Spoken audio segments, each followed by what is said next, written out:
Coming up, do you recognise these names? Colonel Mustard, Miss Scarlet, Professor Plum. It can, of course, only be Cluedo. We'll hear how the game's inventor sold the rights for £5,000 and missed out on a huge fortune.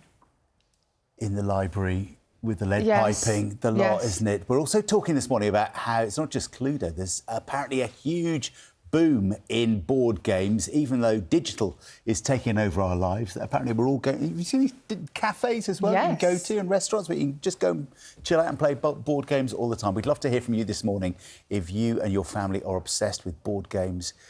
Is there a competitive member of your family who you don't allow to play board games with you? What's the secret? What's your favourite? I bet you are super competitive. Yeah. What, but Scrabble? Yeah, anything. But didn't you used to play Cluedo all the time? I love Cluedo, yeah. When I was a kid, I loved it. It's great. It's a classic. It is a classic. And just keep thinking, what did that person lose out on if they sold the rights for £5,000? All of that coming up. But now, do you remember these names? Colonel Mustard, Professor Plum and Miss Scarlet. Cluedo's characters, of course, have gathered millions of fans from all over the world, spanning decades. But its inventor sold the rights to the game for just £5,000 and missed out on a huge personal fortune. Our reporter, Louise Burley, has been to meet his daughter. Anthony Pratt and his wife Elva created Cluedo at their home in King's Heath during the Second World War.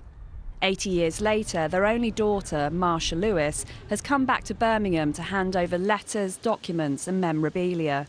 It's right that they should come home because I really believe that without Birmingham, Cluedo wouldn't have ever happened. There are a number of reasons why the city was so instrumental to the murder mystery game's creation, but a key one was their neighbour, Geoffrey Bull. He invented the game Buccaneer about a decade before, so that planted the idea of inventing a board game in my dad's mind. Birmingham's association with one of the world's best-selling games often flies under the radar. Author Jonathan Foster sought to remedy that by writing a book all about the couple and paying for a blue plaque to be put on their house in Stanley Road in King's Heath. We don't always think about the story behind it and who's invented it. And when I started looking into Cluedo, I realised there was no material out there. There was some bits on the internet, but I was fortunate to have access to this wonderful collection of archive material a number of years ago. The archive, which is now available to view at the Library of Birmingham, shows Anthony Pratt's original ideas.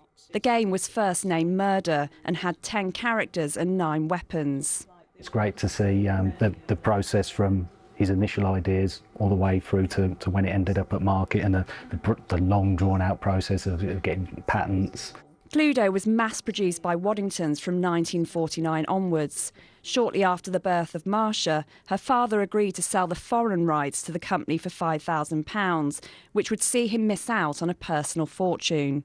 At the end of the day, I mean, what do you get remembered for? Making a shed load of money or creating something that brings genuine pleasure and happiness and escapism to people?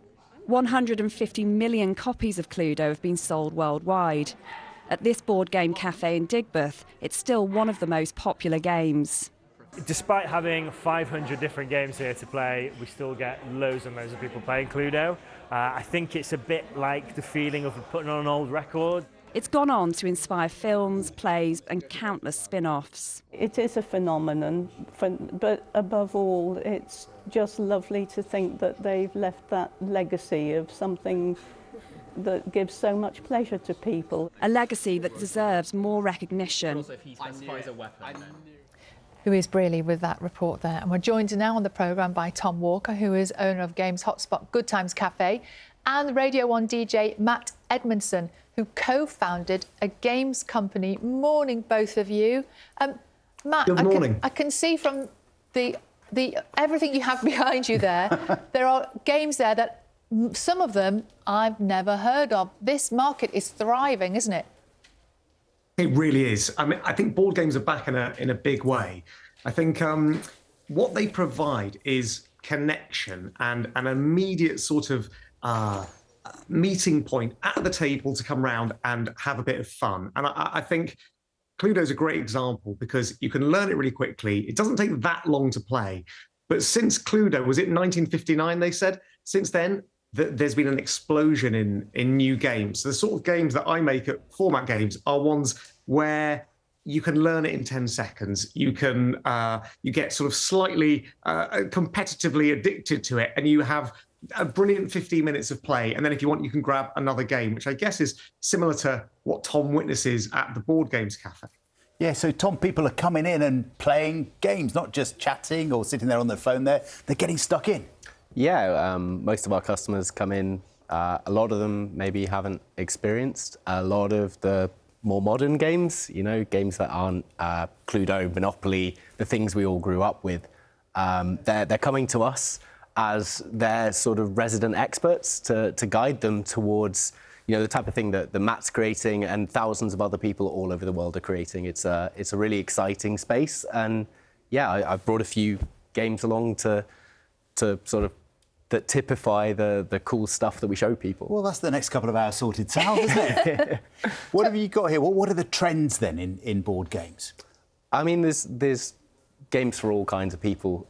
There's games that will work for the family and for grandma at Christmas.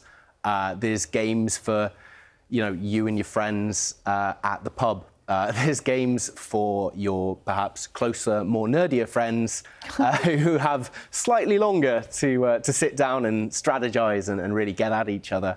There's casual things, there's easy things, there's complex things. There really is like a lot of variety. There's a lot of iteration and creativity in it. It's a wonderful, exciting industry to be in. And Matt, do you think some of this is partly as a reaction against technology? People want to get off their screens and also maybe talk to each other a bit more.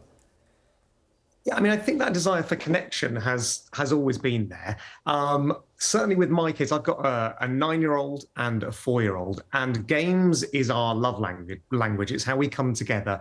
It's how we find out how each other's days have been. And you also kind of learn quite a lot about them as people. Like watching people play games, you kind of find out who they are. So like one of my games, where is it, 13 Beavers, shows the full spectrum of humanity when you play it. Like if I played it with you, I would know you at the end of it better than your own family members. Oh. And that sense of connection, I think, is what I'm looking for. And yet, in a world where there's a million things trying to get our attention, having something that you can all physically sit round and do is a joy. Matt, what's the ideal length of time for a board game?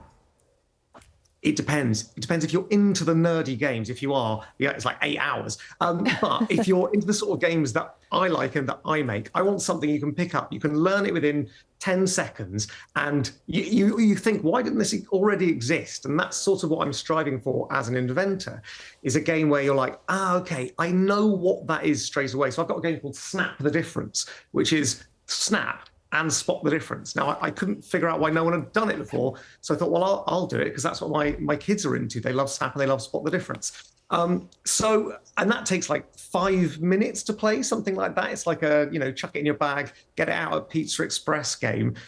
So for me, it's about 15 minutes is the sweet spot. 15 minutes of like non-stop fun and dopamine, and then we'll find something else. Yeah, I'm with you, Matt, because I think sometimes they go on too long. Yeah, absolutely. Yeah. I don't know, but you... Tom, you might... Not long enough. Different. No, I mean, the games can hold your attention for as long as you're enjoying them, ultimately. And I think if you're playing the right thing with the right people, I think that's what matters most. There's a game there called Wilmots, when Matt was talking about one of his games, you know, being about getting to know the people at the table. This is a really good example. Why? It's one that we sell quite a lot of, given that we're a shop as well. But the premise of it is that it's a cooperative memory game, and that means that you're working together to remember things as a team. That sounds horrible. Really, I think for a lot of people that's actually quite horrifying. But when you're playing it, really it's called a warehouse. You're hiding random objects around the warehouse. You're deciding where they stay. And collectively, you have to decide on some kind of narrative, some kind of story to help you recall where everything is. And I just think that's such a cool idea, isn't it? It's different, yeah. Like a mind palace, if you've heard of the sort of, you know, technique to remember things. And there's just such interesting, cool things happening in the space. And yeah, I just feel really lucky to be the person to help introduce people to that world. People come in, they don't play games, they chat to one of us, and we really do get to know them. We get to know what type of thing they'll enjoy. Great. And like a sommelier, we'll hook them up. We'll show them how to do it. I like it, I like it.